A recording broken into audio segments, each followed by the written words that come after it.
Ladies and gentlemen, boys and girls, children of all ages, it's your boys at the 1973 podcast, and we're here to ask one question. And that question is, what you gonna do when the Hulkamania memorial episode runs wild on you?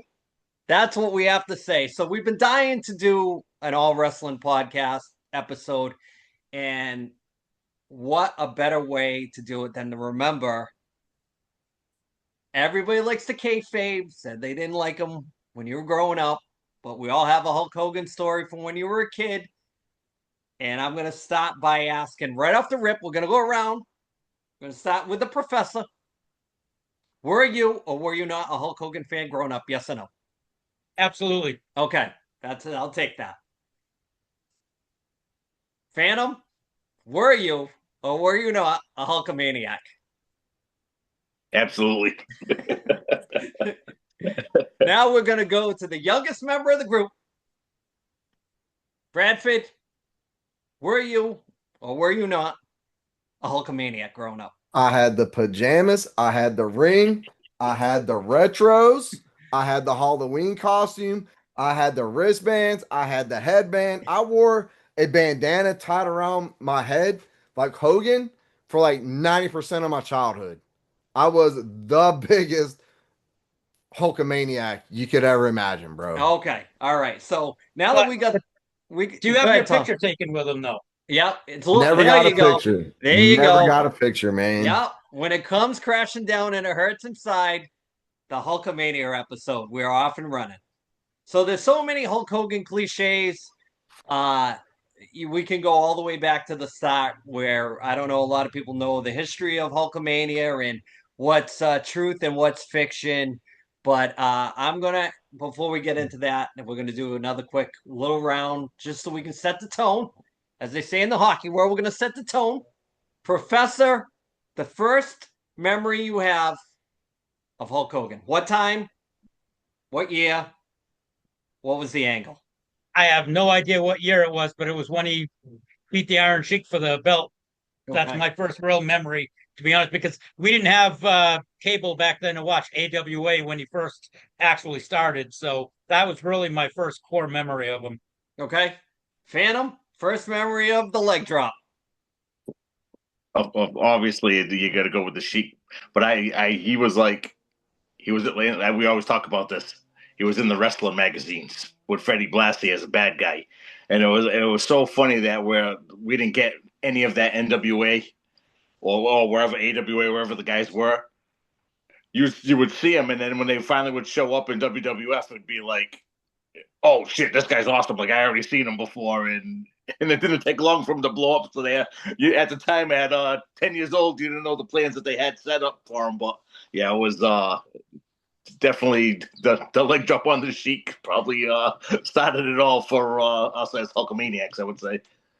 All right, Bradford, first memory of the Hulkster. It had to just be like my dad was in the Navy, so that whole like Desert Storm era. I want to say he was like in this feud with Sergeant Slaughter, and they tried to kind of recreate Slaughter's like Iron Sheik 2.0. So that's what I remember him. That we went to the live show to see that. I was probably Lucas's age, then. So that was my first memory. So first memory for me, started watching wrestling real young. Like I said, entry level was Superstar Billy Graham. My father would attest to that.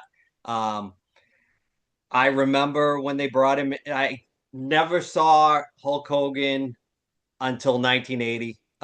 Big wrestling boom, cable boom in my house. But I remember his initial WWF run with Blassie. He got into it with Tony Atlas. Got into it with Andre. Never got to see the Shea Stadium show with the big blow off with Andre. And I remember adamantly going to see and having a mini little kid argument with my father. We go to see Rocky 3. He's Forgot in about there that. as Thunderlips. I'm trying to explain for almost from that point of the movie almost to the end of the movie. Keep nudging but you don't remember when he was in WWF. You don't remember that, and him going, no, no, I don't remember. And he looked just like that. Remember, he had the cape and no, don't. I'm like, yeah, you do, because you watched it with me, and I'm getting mad about the. And then, of course, I never saw the AWA stuff, but then when he came back, and I still remember, I watched that stuff religiously. Showed up, Backlund was still there. They brought him in to tag with Backlund as like the guy that's going to help Backlund get the. That's what he came back as, the guy that was going to come back to help Backlund, and he had the T-shirt with the Iron On Hulkamania on it, and it never happened. His first match back was against the Sheik, and he beat him for the belt, like clean, and it wasn't even a big long match. He beat him, and after that, it was running. So we'll back up a little bit and talk about how it came to be. So he broke in Florida because, as you guys know, he was in a band. He hung out at a place that they all hung out at, and he just one day asked somebody. He says it was Billy Graham, but I don't think so. I think it was more Mike Graham, and he said, "Hey, come down to Sportatorium," and they brought him down there, and supposedly he got his leg broken. They kayfabe, send him back home. They doesn't tell his buddies it's bullshit or whatever, and he came back. Imagine if he never went back, and he went back, and I guess they put him under a mask as the Super Destroyer, and Eddie Graham sent him to, I believe it was Gulf Coast Continental Wrestling, where he brought Beefcake with him as Dizzy Hogan or whatever his brother was with the bleached hair, and they went from there and to Memphis, and he was Terry the Hulk Boulder and the incredible Terry Boulder in Memphis or whatever. And it wasn't until he got to the WWF that first time that they gave him the Hulk Hogan name. They changed it. And the story always goes that Vince Sr. told him that if he left to do Rocky 3, he was going to get fired. And he left. And I mean, if talk about forks in the road in the career, if he never did that, then after it was done and went to Vern and they turned him into a good guy, and he had that run that they would never put the belt on him. And then, the screw job with the FedEx and all that other stuff, we went to his wedding and went to Japan, and they did the old, hey, no, I'm not coming back. And Vince's flew over there to kind of help him make the switch. And when he got there, Vince picked his brain saying, who do you want to bring? And he said, I want to bring Dr. D. I want to bring Jesse. I want to bring Gene. These are the guys you can bring. And that's when they started flooding out the territories. And, fun fact about that is Vince, finally we talked about it on a podcast briefly, that was not his first pick to go national. It was Dusty, and Dusty was a touring attraction at the time, and kind of said, hey, listen, they're going to give me the book. They're going to let I already helped them do Starrcade, which was the first big wrestling pay-per-view that it wasn't WrestleMania, it was Starrcade. And there's a story with Starrcade. This I did not know until all the Hulk Hogan stuff came out after the fact. If you had the Starrcade 83 program, there was guys that were supposed to be featured on that card. Hulk Hogan was supposed to be at Starrcade 83. I never knew that.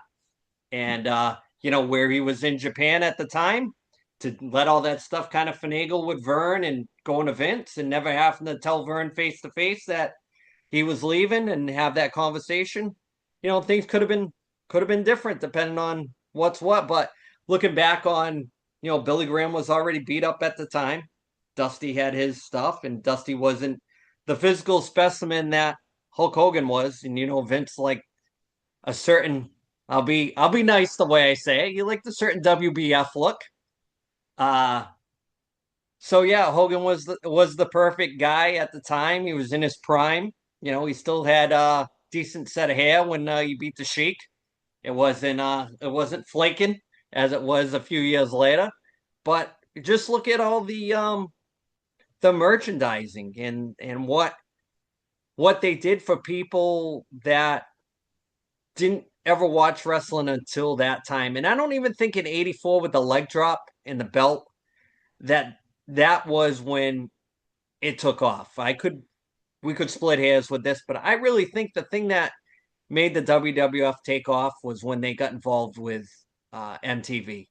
I think out of all their savvy moves, going on MTV and hitting that demographic of the people that were watching MTV, and they got Cyndi Lauper was a huge wrestling fan before that.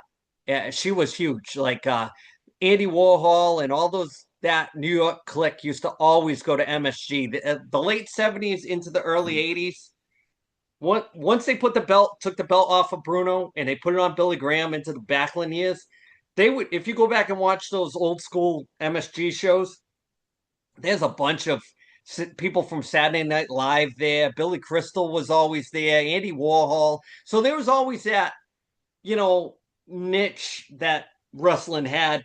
It's just finding the right person to kind of have a vision to go against the mafia style setup that the NWA had and break away from that. And that's Vince had big balls. Yeah, I mean to do that, and the rest is history. But yeah, just were you surprised that he passed like that, and that Flair lived him, Thomas? Oh yeah, I mean it's funny because I guess they tried to keep it quiet because the only guy I heard say that he wasn't doing good was Bubba the Love Sponge, and everybody as soon as he came out and said that, like Jimmy Hart and a few other people said, "Oh no, he's fine. He's just." They downplayed it big time, and then within like 2 days he died. So What Yeah, do you think? I kind of he seemed like he was more disabled, like with his old age, than actually having like serious health problems. Is something that could kill him, kind of a thing. But hey, I guess they're no different from anybody else. You could have problems with one thing, and it carries over to something else. Always a big man, so I guess what they were saying they had a heart attack or whatever it was, but that those big guys like that didn't live long. No, Bradford? if you go back and listen or watch the Theo Vaughn interview on his podcast with Hogan, it's kind of sad and ironic when you go back and re-listen and rewatch it. But there's a whole section of that podcast where Hogan talks about the longevity of those old school wrestlers. He's like they just don't live that long. He's like out of all the sports, out of all the professional sports, football, basketball, baseball, pro wrestling, Olympics, you name it. He's like, our guys die off at an astronomically high rate, like whether it's suicide or health complications or death by alcohol or something or drug overdose. And he's like, we no other sport has such a high death rate. And that was only a couple years ago. He did that interview. But like Tom, I'd seen on Instagram and all the wickets that he was critical condition. It's not looking good. And I think I shared it to the group chat, and then it got like debunked, and then people started blowing my phone up like Hogan's gone. I was like, what?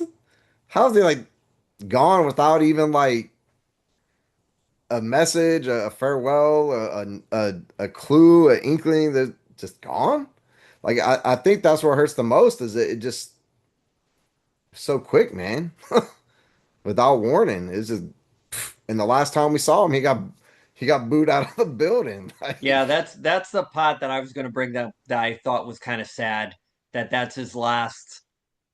You know, that's his last WWE appearance, and sometimes the fans can't help themselves from ruining the sport that you love. I don't I we've talked about it before. Why are you ruining stuff that brings you so much joy by just being smarter than yourself? It's like, can't you just sit there and just enjoy something for what it is? You don't live next door to these people. You're not gonna ever have a relationship with them. Yeah, can't you just enjoy it for what it is, the ride, the emotional, like, just lose yourself in it. Enjoy it. Just good guys, bad guys. And to this credit of wrestling itself, they've ruined it themselves too by giving too much, by showing too much, by letting people in that shouldn't be in. by making it too comedy at an independent level where you're almost like, how are you ever going to be taken serious with something that has been going on for over 100 years now? And that's why there was a boom in the UFC, because people wanted that. UFC could be bullshit too. You don't know. It could be a work, but to a certain extent. But that's the way pro wrestling started out back in the day, in the Connie days. It was almost like a shoot fight. They come into town. This is our champion. Anybody tough enough to beat him? And they would always have like a mock in the crowd in case something went south. And then they'd be up against a circus tent. And if the guy was getting worked over by a local, they would work him towards the tent, and somebody with a slapjack would hit him from behind the tent just to knock the guy out, to help the guy out that was supposedly your champion. True story. So wrestling's always been its own worst enemy. I just don't know how you ever get that back. But these guys like Hogan dying off and all these other guys, whether you're a fan of Coco Beware or Jake the Snake or whatever, once these guys are gone, that wrestling bridge is totally different. Totally different. Whether you like Hogan or you don't, he is the most recognized face in the history of pro wrestling. There were so many knockoff Hulk Hogan's in video games and things like that. That likeness of the blonde going bald guy with the headband and the Fu Manchu Yep. mustache, used it so many things. It was like, we can't use Hulk Hogan, but here's a guy that's kind of like him.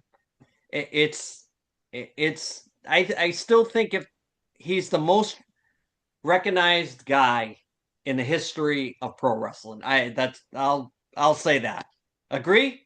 Anybody Well, yeah. disagree? I would say it's 100%, not even close 1000%. either. Yep. No, maybe Andre the Giant because of his look, but he's not.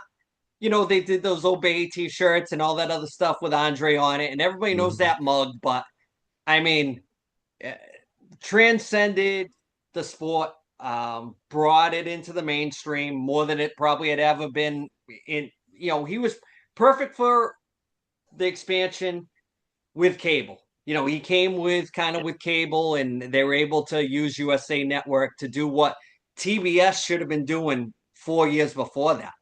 When TBS came into a lot of homes around 79 to 81, they should have been already trying to go with guys, but they actually had Hogan in 79, but they never really did a lot with him. He was Sterling Golden at the time, You and he was a bad guy. you talk about crossovers, Andy, because of him. They even had a cartoon because I mean they wouldn't have never WWE never would have had that cartoon without Hogan. Yeah. I mean, I've heard stories about just the merchandising on just the LJN figures, the original lineup with the Sheik, Big John Studd, Andre, Hogan, Snooker. Iron Sheik tells the story. Now Hogan was the most famous figure. You could find that everywhere. They double printed the crap out of that thing. But the Sheik said that when he got that first check, the first royalty check he got for that, like a month or two into the run, was a $75,000 check for the Sheik. So Dang. just imagine what Hogan and Andre got. And that Andre figure was awful. Yeah. But I mean, just could they have done the MTV thing with anybody else? The war. Everybody wants to talk about that first WrestleMania, but that summer before that war to settle the score with Roddy Piper smashing the gold gold record record. over Captain Lou's head, and it started. Cyndi Lauper jumped on his back, and it kind of went all the way to that first WrestleMania with the Piper thing and Hogan coming in because Cyndi Lauper was his friend. And I mean, if you're what I was like 11 years old, that was like the perfect storm of like what you're looking for in your pro wrestling. Their merger, they were always on MTV. They had guest VJs of the wrestling guys, even like Paul Orndorff and Bob Orton and Roddy Piper were guest VJs at times. Dr. D was one too before he slapped John Stossel. But they tried to put the face of these guys on, to get people to recognize that this guy's an asshole and this guy's one of the good guys. So I mean, you could go on and on and on with that guy, and I think not to hijack the episode, but one of the things for me that I lost credibility with me about Hulk Hogan was when he got on these interviews after he was retired. He couldn't tell a straight story. Like he couldn't just say, yeah, I was a part of Make a Wish. He would say, well, yeah, me, Michael Jackson, and so were at Wembley Stadium in '92, and we did all these Make a Wish things. Can't you just tell the story? Just tell it with no bullshit. People will respect you more as Hulk Hogan rather than saying, "Oh, you tried out to be a bassist in Metallica." Come on now. When I think that was the start of his downfall as he got older, it was all the storytelling leading up to the rants and all the stuff that he got himself in trouble with later in life. But it's when you're already on the top of the mountain, why you need to lie? You're already over here. You don't need to butter it up. Save that for the guys that are trying to sneak into the top 10 or all those fake Hall of Famers. You're already on top of the world. I don't understand why you gotta try to add to it. Yeah, you hear this. Tom will probably second this, but you hear the stories about that ain't gonna work for me, brother. Yeah, You know yeah. that Well, that that's like the creative control stuff. When you're on the top, then you earn the right to. Nobody likes it, but that's the spot that you've earned to be able to do all that stuff. So if you think you deserve something and you're over here and the guy over here controls everything, too bad on you. You gotta try to get in that spot from him. He's not gonna let it go. So I never really held that against him, even though as a fan watching it, especially once he started getting older, it's like, oh man, enough is enough. Like before he turned NWO, you kind of everybody. He was one guys that like a lot of people that was their favorite guy, but not a lot of people stayed with him from day one all the way to the end. Like Hulk Hogan's my favorite guy. Like Hulk Hogan was my favorite when I was a kid, and then it was the same, kind of the same routine, kind of going through until then we got older and he reinvented himself, and it was like I'm back in.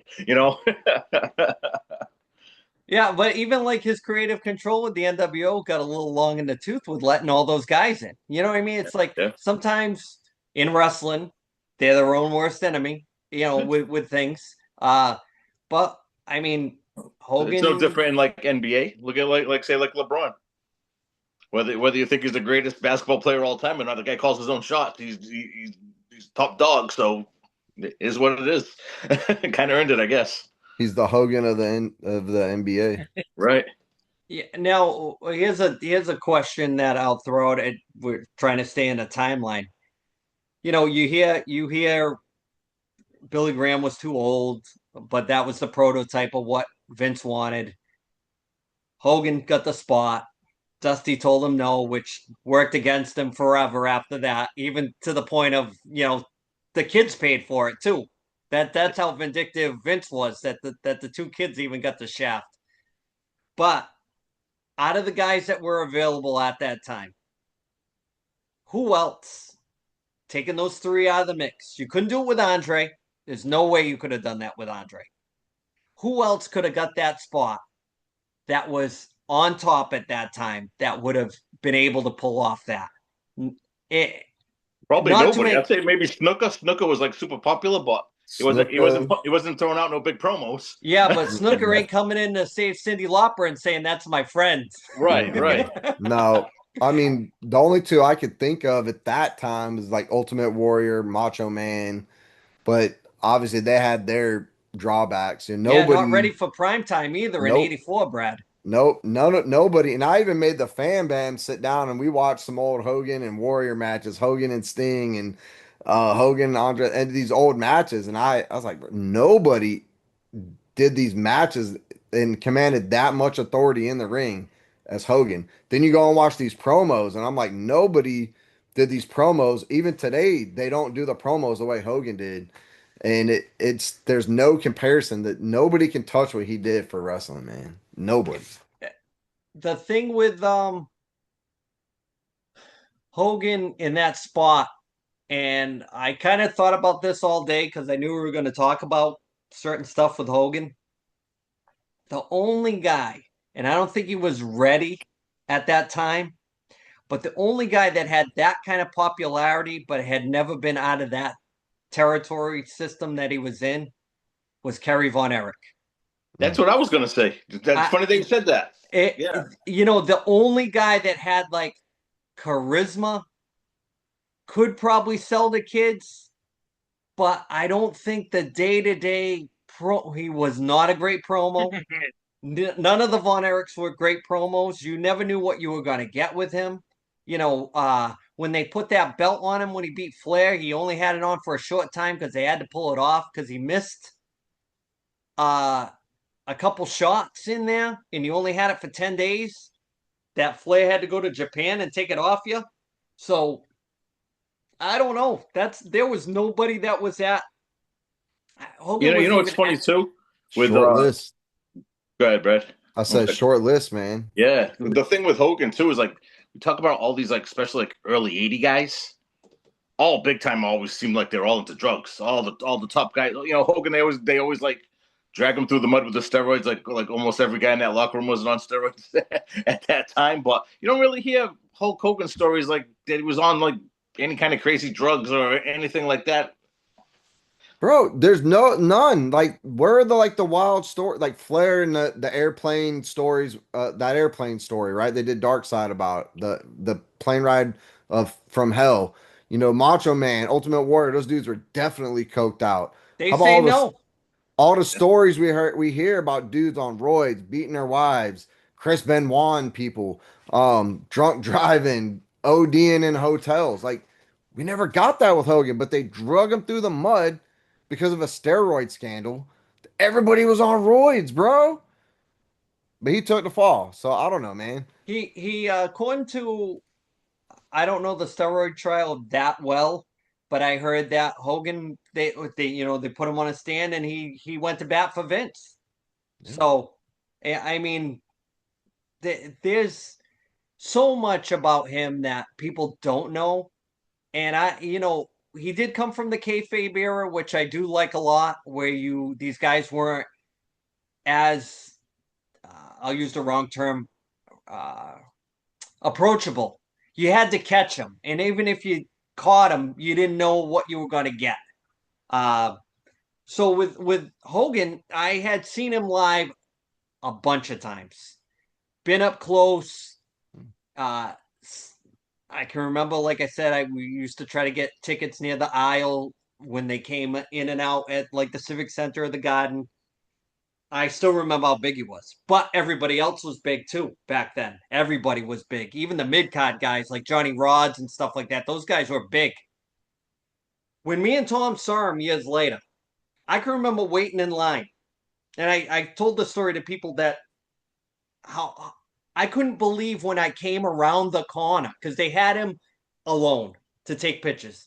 It was just you had to leave your bag, no bullshit, go around the corner, say hi, high five, how you doing? Take the picture and keep it moving.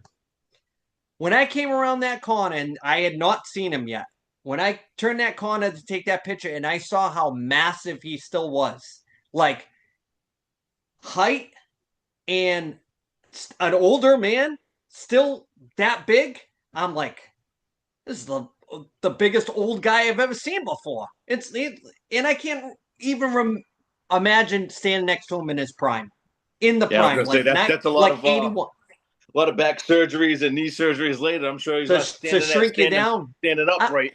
I'm not saying he was legit 6'7", 6'8", Yeah, yeah. but he had to be at least 6'5", 6'6". A massive guy. And even like when he stuck his hand out, just you can see that the joints in the hand, the old hand, that it's like this guy's hand is huge. Oh, his Even hands like were gigantic, bro. tell you a Yeah. funny story. Snooker. I saw him right before he passed away. When I shook that guy's hands, his hands were massive. These are the things that when you see an Orange Cassidy or a Darby Allin, if these old guys got in the ring in their prime with that one of those fucking guys, no way would they let them do any of that stupid shit. If they put their hands on you, no way. Bro, you gotta watch. You gotta watch the Drew McIntyre interview with Logan Paul. He shoots on all how these young guys ain't in shape. I saw what he said about the Samoan dynasty too. Yep. Yep. Yeah. But if you want a shot, you got to change your last name to Fatu. Yeah. Yeah. But the thing, I mean, like I think Hogan was his own worst enemy. I don't know if you guys agree Oh in yeah. his older years, rather than doing the goodwill tour, like like a Babe Ruth type thing, or like Bruno, always a class act till the end, stuck to his guns, didn't like the drugs, wanted you to work out normal and all that stuff. And Vince didn't like that. But at the end, they brought him back in the fray, well deserved. But I maybe you guys will disagree. But don't you think Hogan should have been that guy that could have been the Bruno, not the run? I'm not talking about when he was done. To be the guy that was always at events, always with the kids, always with the older fans, always just signing as many autographs as he can, taking as many pictures as he can. Goodwill ambassador for the WWE. Didn't have to be Mm. involved in storylines and none of that. Yeah, you bring him out. Yeah, he's got his beer. But don't you think that initial 84 Hulk Hogan guy should have been the guy at the end of the road that was just doing all the PR for them? What do you think? I think he was his own worst enemy. I mean, they may have done that if he didn't open his mouth and burn so many bridges. Because from what I read and what I've heard, a lot of the guys in the back didn't want him there because of what he said about different people and races. And so, I mean, he may have gotten that farewell tour if he didn't. He just was a guy that couldn't keep his mouth shut. And even back when he was younger, I heard a story the other day. He was back, I think it was back in 1985. They were on a tour in Japan and they wanted him to wrestle Terry Funk. And Terry Funk didn't want to do it. So Terry Funk said, the only way I'll do it, he says, is nobody puts it out there. He says, I don't want to get back to the States because he was still a pretty big name in NWA. Everybody agreed to it. He let Hogan ended up winning the match. Next thing you know, Hogan's doing a media interview and he said, yeah, I just beat Terry Funk in Japan. Terry Funk heard about it, got that question about it. He grabbed a couple of reporters and he went up to Hulk Hogan's hotel room trying to fight him, and Hogan wouldn't come out of his hotel room. The legacy of Hulkamania is going to be like everything else. Now that he's gone, all the stuff that's going to come out about good, bad, and indifferent, probably more good stuff. Now that the WWE doesn't have to pay royalties anymore or whatever, now they're going to come out with a massive amount of unreleased Hulk Hogan stuff. Oh As yeah. far Got a as like question. We've talked about doing these things before these guys died. Have they ever done a dark side on him? I don't remember. no, No. he's never Not even really been yeah. a subject that's popped up in a dark side. I think that the thing about Hogan never really getting into trouble with the boys is he's different than Flair. Of course, Flair needs the rub. He said it before. He needs the social interaction. But Yeah. when Hogan was making money, that initial run, think about from up until WrestleMania 3. Think about the WrestleMania 1, 2, up to 3. Every guy that main evented with Hogan, they got a bigger cut just for wrestling Hogan. So his style for that short match, the hulking up, the three moves of doom, the three punches, the big foot leg drop, done. Now Hogan was the deal he had with Vince because they were trying to take up so many territories and do so many different things. He would come on mid card, say after in the afternoon at like the Civic Center, and then they'd put him on a plane, private, and fly him to Boise, Idaho for at night, and then he would do the same thing. So he was always alone with whoever was handling whatever his stuff was. So he was very isolated when it came to that. Even like the Bill Goldberg was on a podcast saying that when he went to talk to Hogan about the beating him in the Georgia Dome, he had to go into Hogan's dressing room because Hogan always had his own dressing room. Credit to him because if there was a bunch of shitheads in there too, you don't want to get dragged into any of that stuff too. Uh, I think some So of the animosity comes from that as well, though. yeah, oh yeah, yeah. Yeah, Uh, but You know, when you good. look at the big picture though of Hogan, like I couldn't see Hogan doing like a farewell tour or a goodwill thing. Like it wouldn't. He's like he's too big to me. He's too big for that. And he like the polarization of his character, where it's whether it's Terry or it's Hogan, that thin line, just like with Vince McMahon, where we can't tell are we talking to Hulk or are we talking to Terry. That's what made this guy over the top, even more phenomenal and immortal than any other wrestler could be. You know, like even in death, his daughter Brooke got snubbed from the freaking farewell shows on SmackDown and Raw. They even, and count NXT, 3 shows gave him a farewell salute, and Brooke Hogan didn't get invited to either one of them. So, like, it's just, that's just Hogan's life, man. Like, that to me, it's all part of the appeal, man. It's what made him so good. And now we got The Rock. The Rock's doing Hogan stuff. We wouldn't call Becky Lynch Becky Hogan if it wasn't for Hulk Hogan. What would we call her? You know what I'm saying? Anytime somebody tries to Hogan somebody in wrestling, where it's AEW, WCW, or WWE, now we have a term that we use for it. No other wrestler has that status. I think The Rock now is on his way, I think, to being that next, guy. But nah, man, it's all part of the allure and the history of Hulk Hogan, man.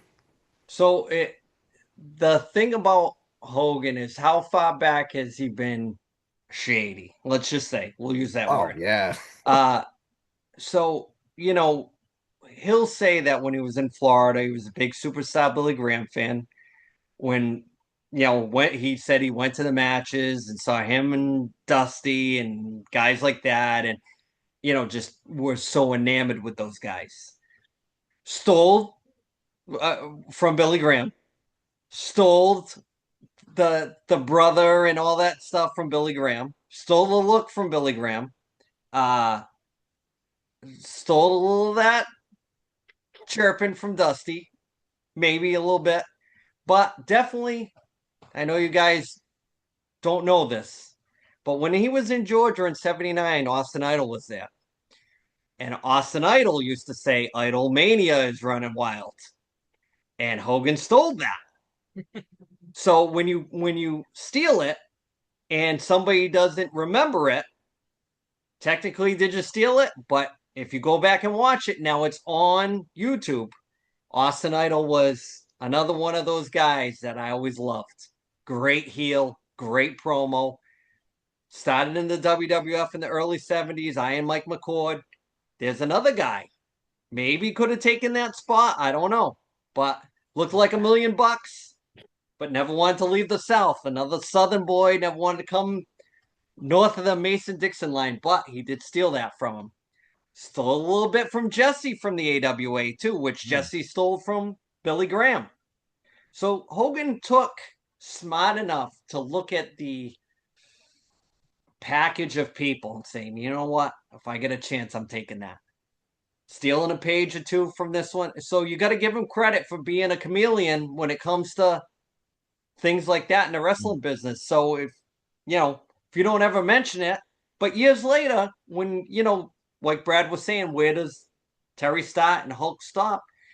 He'll put out blurps every now and then, like Vince McMahon did about certain things that you always wondered about, or urban legends like with Dusty. Why do you have to wait till these guys pass away to give them their props? If you've Mm. got all these, you know, stories, just say it. Nobody's gonna. You're at the end of the road. Who's gonna care? But Hogan, to like you said, to his discredit, too much flapping the gums. Too much CTE, man. Yeah, probably a little bit. You know something? How, when he talks about like his injuries and he used to wrestle every night, he was the first guy that I could remember that was like you didn't get to watch him wrestle. You only was get to watch him wrestle on pay-per-view and Saturday night's main event. He wasn't wrestling all the time, and No, he wasn't putting anybody over. So unless he destroyed his back from dropping leg drops on everybody for freaking 15 years. the other urban legend that this has really nothing to do with Hogan, but WrestleMania 2, the one that they did from the three different locations. The urban legend was that the King Kong Bundy spot initially was supposed to be Bruiser Brody to work with Hogan.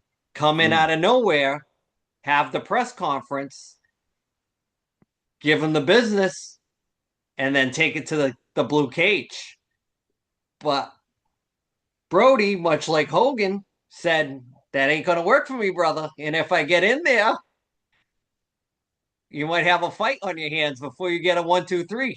So that's why that never happened. Allegedly, that's the story. But imagine King Kong Bundy is no Bruiser Brody. Got King Kong in the name, but two different guys. That guy got a big rub off of that freaking WrestleMania too. Oh yeah. Yeah. Hall of Famer, Ryan? Hell no. It's been a while since we did that. So let's talk WrestleMania 3. In my opinion, the greatest spectacle of WrestleMania's all time. That is WrestleMania 3, top to bottom, the way it was, presented. I think out of the WWEF events, that is the greatest event in WWF history. Let's agree or disagree. Everybody agree or disagree? The CTE must be kicking in on me because I don't remember the matches. They would come down to the ring inside the little rings. That was the Caesar one, right? Hogan, Andre. Hogan and Andre. Yeah, Hogan, Andre, Steamboat, and Randy Savage. Oh yeah. Oh, the chain match with Billy Jack Haynes and Hercules Hernandez, with they got busted open. Yep. I think it was the tag match was the Bulldogs. Yep. I don't know who they fought in that. If it was Killer Bees or if it was Hot Foundation. But anyways, still I think just the match with, everybody talks about if you're gonna become a pro wrestler, the Randy Savage Steamboat matches, and everybody forgets that George Steele was the catalyst in that. Yeah. It was the Elizabeth thing that slingshotted that off on Saturday night's main event with the ring bell, remember? Yep. The thing that was awesome about that one too is I went to that WrestleMania, but I was in the Providence Civic Center because they used to sell WrestleMania in the regular arenas, closed circuit, and you watched it on the big screen. Yep. So even if you were you got the program and everything like you were there. Yeah. Did you know that, Brad? No, they're trying to do that with SummerSlam though. They've been doing it with the. I told Ed they were doing it with the AEW events that you could go to the movie theater to watch it live. Yeah, I would do that. 100%. They still do it. I think it's through Fathom Events. If you go the next time there's a pay-per-view, you can go and find out which is the local movie theater by your zip code that has it. So how could I forget that WrestleMania? That was the WrestleMania Bundy flattened the midget. Little Beaver. Yep. You go from wrestling Hulk Hogan in 2 to flattening Little Beaver in 3. Yo, I was 5 when that WrestleMania came out. What was the first WrestleMania you watched, Brad? Oh shit. Was it the one with Hogan and Slaughter? 91? No, I don't remember. Probably was Hogan and Ultimate Warrior. Yeah, that was WrestleMania. That was Sky Dope. Yeah, that's probably the earliest I remember. Okay. Yeah, Hogan didn't go over in that one. No. Still a fun match. Matter of fact, I made the family rewatch that one. Where Lucas the Warrior has a hard time impressed. picking up Hogan over his head. Yeah, he tried to pick him up for the press. He dropped him. Yeah, Lucas not impressed. Hogan probably didn't try helping him out on purpose. Yeah, well, Warrior had his hand on his throat, and I was like, "Oh, this doesn't look good at all, man." But it's still to me it was a fun match. I was like, it doesn't get any better, and they're like, no, it's boring. Where's the Come super on. kicks? Where's the high flying flips? Oh, stop it. Where's the tables, ladders, and chairs? After watching so many Hulk Hogan matches, and as we started getting older, so he hits the scene with like 10 or 11. So now that's just the start of that run Yeah. to the point where it was like now we're like already like 15 or 16 years old. But when he lost the belt on Saturday Night's Main Event, and you thought he had zero shot of ever losing that belt ever, that's probably one of the most shocked I've ever been watching wrestling. Well, we talked about that. That was the Referees, right? Yeah, one of the most watched Yeah, things in television history, like ratings wise. yeah. Mm. I must 10 have, I million. look like the guy from when the Undertaker lost the streak. Well, I think out of all my wrestling moments from when I started watching, my most shocking awe moment to this day, I'll because I don't think anything will ever hit me like that watching wrestling, but that was unbelievable. I remember watching it with my father, getting him to stay up to watch it with me, and having him see it and going, "The hell just happened?" I said, "I think Yeah. he lost." He's like, "He lost the belt?" And then when they were doing the thing with the Girl Monsoon saying, "Oh, there must have been some plastic surgery here," and blah blah blah blah blah. Ted DiBiase paid for plastic surgery. I can remember him just laughing and laughing and laughing in back of me like this shit is just out of hand. But yeah, have you ever heard the story about the Tuesday in Texas Undertaker story with Hogan? You ever heard that story Oh, who's going? You got me, brother. with the neck? Yeah, yeah, yeah. So Oh yeah. he they had the pay-per-view, whatever it was, SummerSlam or whichever one it was. I think it was some Survivor Series. That's what it was. Undertaker gives him the tombstone, pins him 1, 2, 3, and then he lays in the ring, and Undertaker goes to the back. Hogan comes in the back and he's telling him, "Oh, my neck. Oh, you got me. You were supposed to take care of me and all this other stuff and blah, blah, blah, blah, blah." And they put him in the neck brace and he's talking to Vince and why are you going to let that guy hurt me? They go back and they watch it. You can go back and watch the whole thing. And Mark Calloway says, like, when I dropped him, I'm like, he's Hulk Hogan. I got to take care of this guy because I want to make money with him. So when I drop him, I know his head didn't hit, but something must have happened. And he's like, doesn't know that Hogan's working him. Here's the problem right there. And then, of course, that's not going to work for me, brother. I got to get the belt back on Tuesday. So they have that was like the most oddest thing because it was on like USA Network.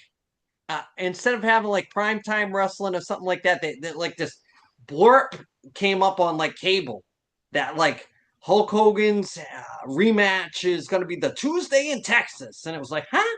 What the hell is going on? So, of course, you watch it. It's like 3 matches. It's like shorter than a Saturday night's main event. And just to put the belt back on him. Crazy. Just the politics behind the scenes. Let's talk about the relationship with Randy Savage. Very odd, Mm. fellas. Who's that for? Mm. I think Macho. I think Macho is a little A little over the top. a little wacky, a little overprotective there, Mike. Brad, Yeah. what do you think? Too many nose beers for the Macho Man? Yeah, I think Macho Man was sitting a little too much booger sugar and mixed with the CTE and just I think Hogan's personality too, man, is I can't imagine he's the easiest guy to get along with, you know. Well, if he's always working Yeah. and he can't shut that off, just imagine how many people you're rubbing the wrong way. Yeah. But I had heard the story that Hogan got Randy Savage to move to Tampa. They lived close to each other. They were like thick as thieves, buds, the whole deal. Whatever that is, whatever thick, draw your own conclusions back then, late 80s. But I guess Randy Savage and Elizabeth were having problems, and she was friends with Hogan's wife. And I guess when she left Randy, they were the ones that orchestrated, "Hey, you can come live Mm. with us." And I guess they didn't like that, or Hogan didn't like that.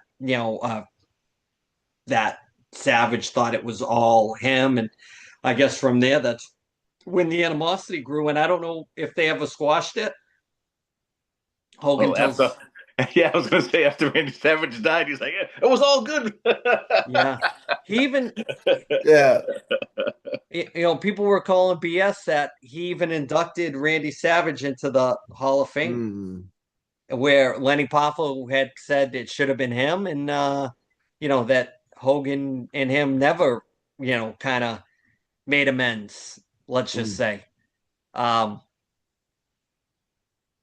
Thoughts on the Mega Powers? Mega powers. Oh yeah. Made a lot of money. That's what that's what they're there for. No, Franco? not a big fan of the Mega Powers. I'm not. I'm not a big fan of the mixed tag team division. Strictly for guys that are just coming in. Put two guys together. One of them looks like he might become a star. Turns on the stiff. Off to being a star. I hate when it's like I got two superstars. I got nothing to do with them. I'm gonna have a pay per view with 30 tag team matches because I just need to get guys on TV. So if we're splitting hairs, this is a phantom question. Mega Powers? No superpowers either. That's what it was. It was Mega Powers, Superpowers. Who are you Oh. taking? No, I want my Russians bad. Don't, don't cancel me. I don't want. I don't want to be like Hogan with some grandpa racism. so, so you want will you all please rise for the Soviet national anthem? Not will you Yes, all rise for the yes. Pledge of Allegiance? Cold War Russians in wrestling, please. Thank you very much. The wall never went down at my house.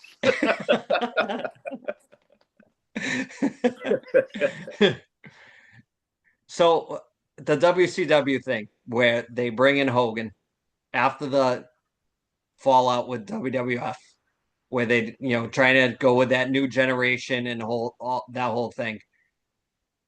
Do you think that that's a perfect example of Hogan being his own worst enemy is when he got to WCW with the Dungeon of Doom, and everybody in the Dungeon of Doom's got to be one of his buddies so that he can beat guys. Thoughts? I'll go the opposite. Hulk Hogan stepped foot in WCW and that thing went through the roof. Took off. Thomas? It went through the roof, especially when it started the whole NWO. I mean, he didn't start it, but don't get me wrong. But like you said, even with that, he was the only worst enemy where he got creative control, which is actually WCW's fault because if you gave him control, I mean, he didn't come in and take it. That was part of his contract. So I mean, you can't blame him for putting himself over. I guess if you're stupid enough to actually put it in his contract where he can.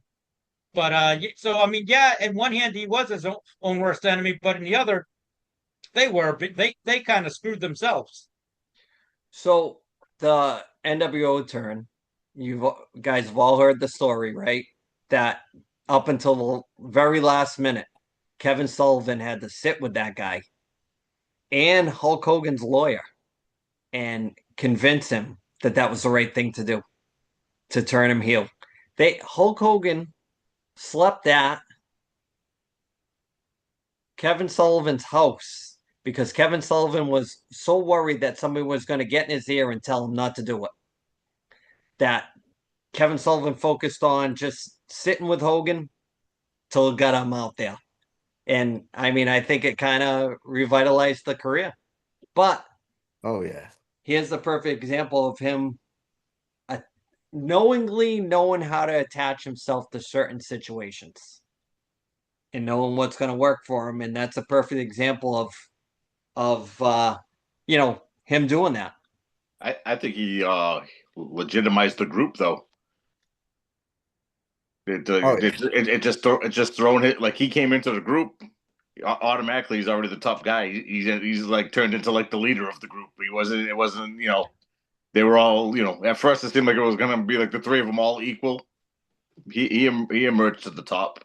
I don't know. I mean, that's the Bischoff influence and all that, but it's that to me is still what skyrocketed it all. If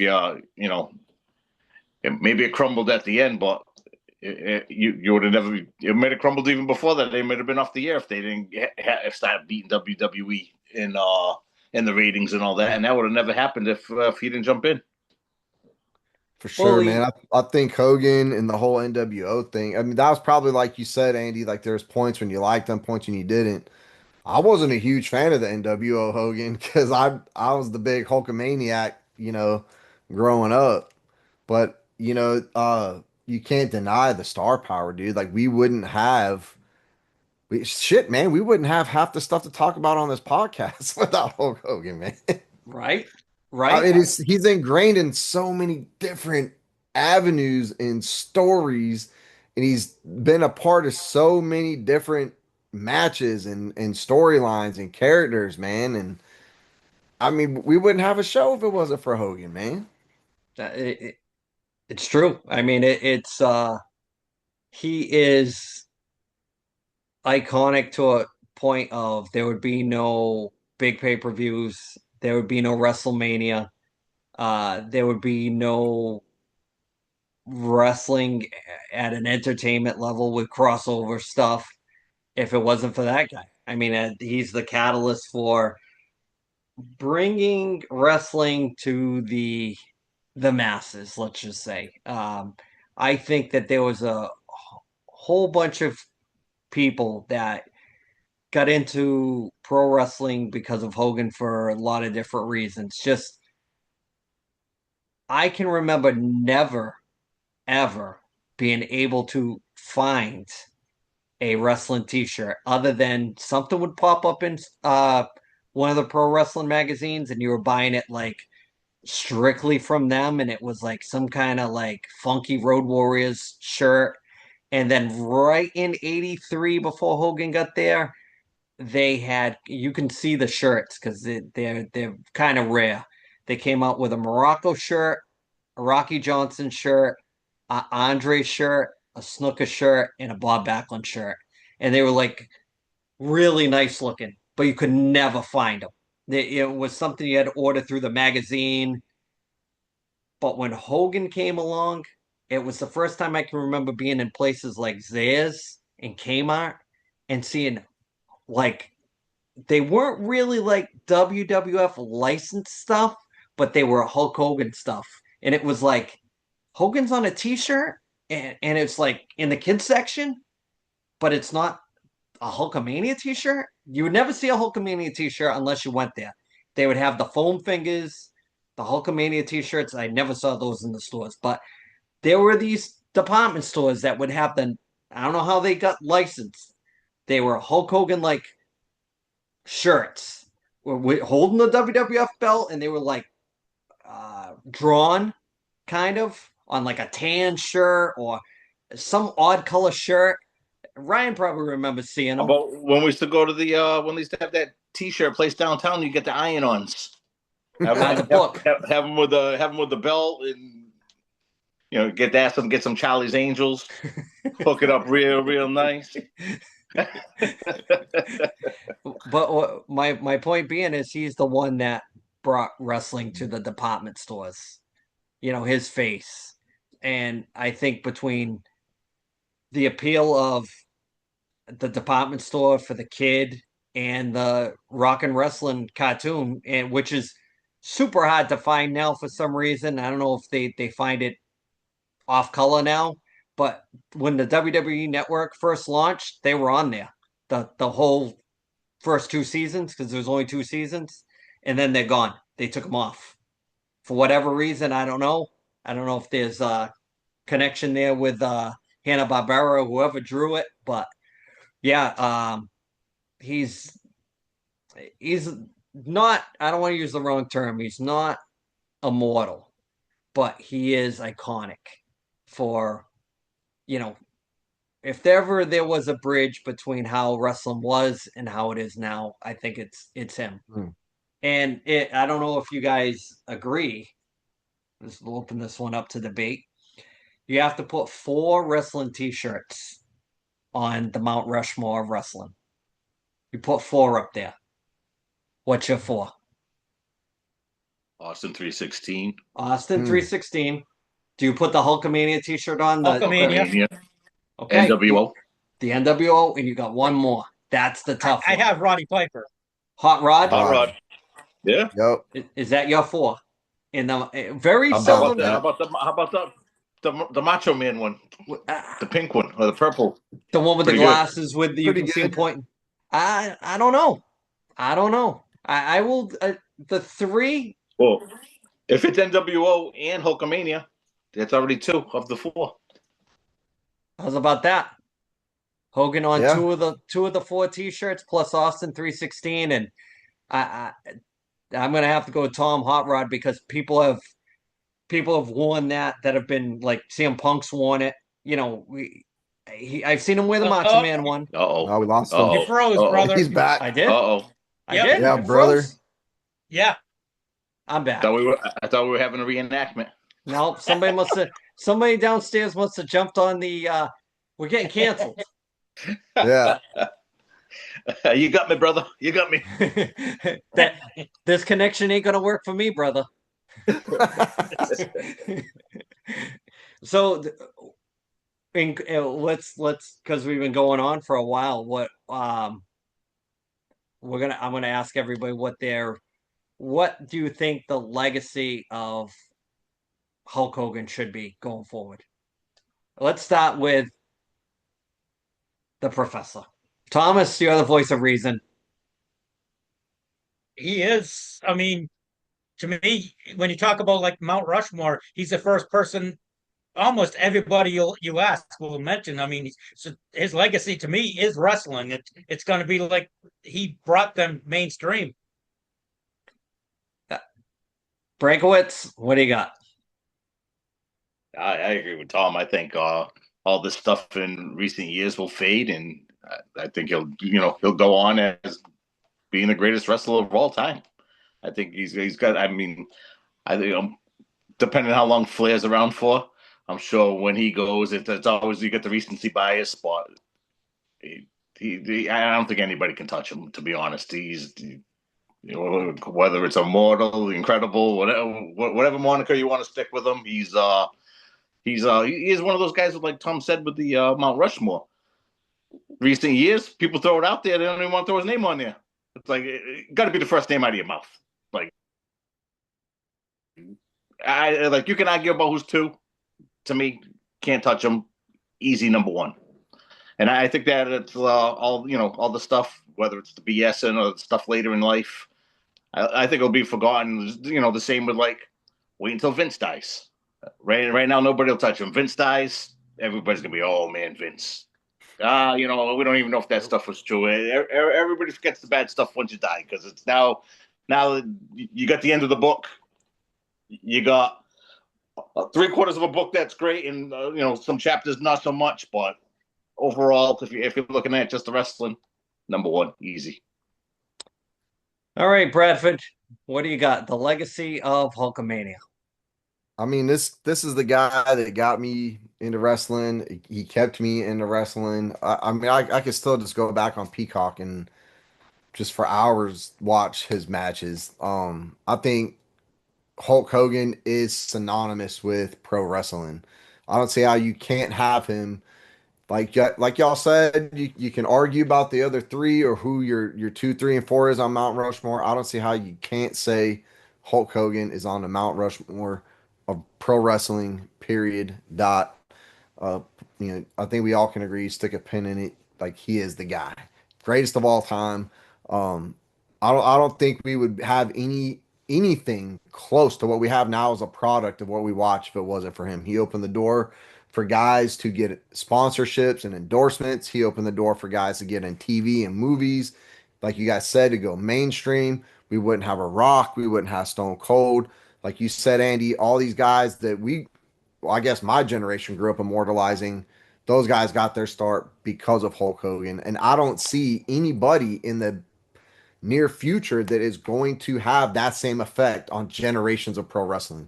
Stone Cold, yeah, had his moments. John Cena, The Rock, yeah, they had their moments, but I don't think any, even as big as they were, I don't think they will ever be immortalized to the extent of what Hogan was. Greatest of all time, in my opinion, man, and my all-time favorite. I've said it on the show. Look, he said the N-word, hard R. I get it. He got canceled for it. Let's call it what it is. Rip the band-aid off. Booker T said it on live TV. It's Yeah, a and pass. I mean, you come know on. who he said it about. Hogan. So I get it, man. Cody gave a great promo on was a SmackDown, when everything happened. He's like, call it what you will. The man Terry Bollea was very polarizing.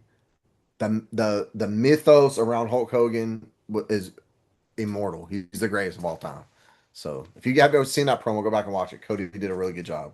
yeah, I think that with him, if they ever physically, from a wrestling fan perspective, if they ever physically have a uh, Hall of Fame that you can go to and see memorabilia, actual memorabilia, not knockoff stuff. If you are going to make a wing dedicated to certain people, there's only a few that deserve it, like a whole room with their memorabilia, Flair's robes, things like that, different belts that Flair's had. Hogan should be one of them. Andre, Flair, Bruno, Macho Man, guys like that. Yeah, I mean, there's top 10 legends in wrestling, and there's very few immortalizing characters, and the red and yellow will only stand for one wrestler. Nobody, they should do like with Gretzky, where they retire 99 throughout nobody should ever have to wear the Mm. red and yellow anymore as a wrestler. You should be able to cut that out. Nobody can wear that gear unless they're paying homage to it somehow, but other than that, off the list. So, fellas, do you think we did the Hulkster some justice on the way out? I hope so, man. That's Brad. We're doing the Lord's Yeah, we work, did. Brad. We did our best. We We did did our our best. best. We did our best. I mean, we could take a subject wrestling wise and do an hour, no problem. Anything we could talk. Any of these legends, we could tell stories and Yeah. bring up subjects and just do roundtables with it. So this was great, and it's great to see the boys again. So from your 1973 podcast to everybody that gives it a like, watch, and subscribe, as the kids say. We'll see you next week. Later.